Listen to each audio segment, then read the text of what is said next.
Bentornati a Factor Next. Continuiamo il nostro giro all'interno della transizione ecologica decisa e implementata un pezzo alla volta dall'Unione Europea per parlare delle sue ultime frontiere, soprattutto quelle transnazionali, perché il cosiddetto European Green Deal è una faccenda che riguarda tutti e 27 i paesi, alcuni dei quali sono venuti a trovarci qui vicino a casa.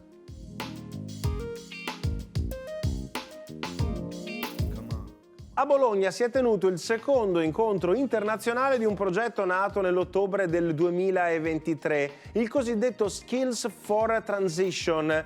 L'acronimo in italiano non suona molto bene, l'acronimo è SKIFT, solo che SKIFT in danese, una delle lingue coinvolte nel progetto, significa cambiamento e quindi diventa estremamente opportuno. E allora di mezzo ci sono autorità europee, persone anche provenienti dal Belgio, non afferenti necessariamente alla Commissione europea, i danesi già citati, i polacchi e gli italiani, che lavorano assieme e soprattutto discutono su come implementare progetti transnazionali. Vediamo.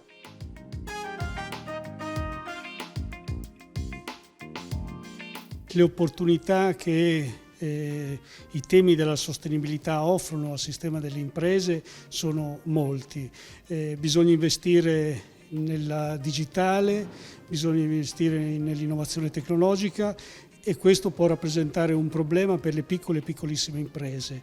L'Europa da questo punto di vista ha promosso politiche particolarmente importanti e noi come sistema cooperativo siamo interessati a sviluppare tutte quelle iniziative che possono accompagnare nella crescita, nelle transizioni economiche e digitali le nostre imprese. La sfida dell'ambiente è una sfida epocale. Non coglierla significa compromettere il futuro delle nuove generazioni.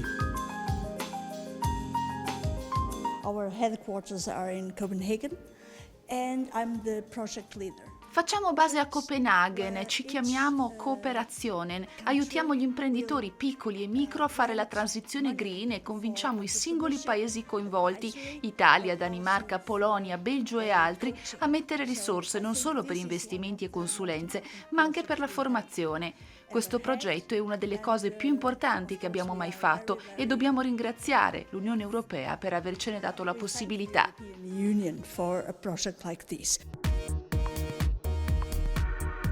E sono cooperative che sono interessate a percorsi di sviluppo che stanno coniugando le strategie di crescita a quelle anche della formazione che è sempre più legata non soltanto all'acquisizione di competenze ma anche all'evoluzione delle competenze in relazione ai cambiamenti tecnologici, all'evoluzione di mercato e che opera in stretta sinergia con la governance pubblica. La Regione Emilia-Romagna dispone di fondi di derivazione europea, in particolare del Fondo Sociale Europeo, che sono finalizzati appunto a questa tipologia di intervento che è orientativa dello sviluppo, della promozione, della qualificazione del nostro tessuto imprenditoriale.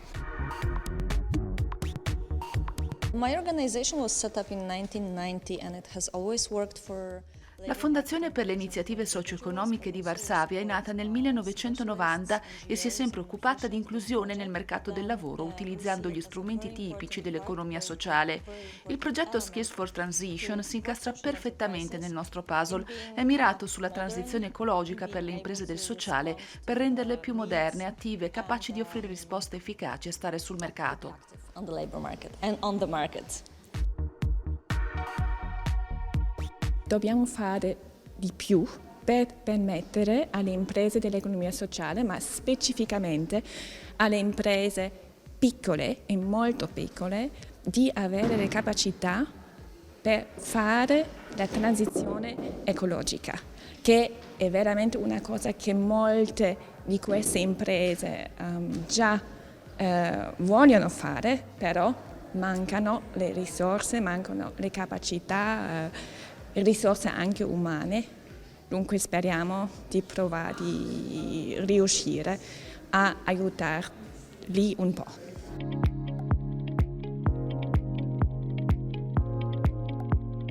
Una delle principali attività del progetto Skills for Transition o SKIFT sarà anche quella di fare formazione transnazionale in più lingue per cercare di preparare figure lavorative che possano operare a tutti i livelli nell'Unione Europea su questi particolari ambiti. Facciamo in bocca al lupo a loro, li seguiremo ancora nel corso di EU Factor Next. Ora invece ci dedichiamo a un altro tema molto delicato e transnazionale di cui bisognerà anche occuparsi in chiave ambientale, quello delle regole, uno dei più stringenti per l'Unione Europea. Non abbastanza stringenti però, e l'Italia è la prima sostenitrice di questa teoria, sul fronte ad esempio della tutela delle eccellenze alimentari. Irene Barahona Fernandez dalla Spagna ci parla del miele. Did you know that the honey you buy can contain? Sapevate che il miele che acquistate può contenere sciroppo di zucchero? Qui è Irene per EU Factor Next e oggi parliamo della truffa del miele. L'anno scorso l'Ufficio Antifrode della UE ha pubblicato un rapporto shock in cui spiega che il 46% del miele importato in Europa da paesi non UE potrebbe non rispettare le nostre norme di legge. Subito dopo l'Europa ha deciso di dare un taglio alle importazioni di miele presumibilmente adulterato, che arriva soprattutto dalla Cina, per proteggere il miele europeo di qualità. Finora le informazioni sulla reale provenienza del miele erano difficili da reperire. L'Europa sta cercando di porre rimedio al problema, ma In the supermarket. facciamo un salto al supermercato. Argentina and Spain. Argentina, Spagna, Spain, Argentina, Uruguay, Mexico. But we don't know the percentage. Spagna, Argentina, Uruguay, Messico, ma non conosciamo le percentuali. Ucraina, Romania, Argentina di nuovo. European Union member states have reached an agreement. Now the countries of origin in honey blends will have to appear on the label. Ma ci sono buone notizie. I Paesi membri hanno deciso che l'origine del miele dovrà comparire in etichetta in ordine decrescente di percentuale. Inoltre la Commissione europea introdurrà sistemi armonizzati di analisi del miele per determinare sia l'adulterazione con zucchero che l'effettiva origine geografica. Questo limiterà le pratiche fraudolente e aumenterà la trasparenza, con etichette più chiare e facili da consultare in tutta la catena del miele. Value chain of honey. Thanks for watching. Ciao.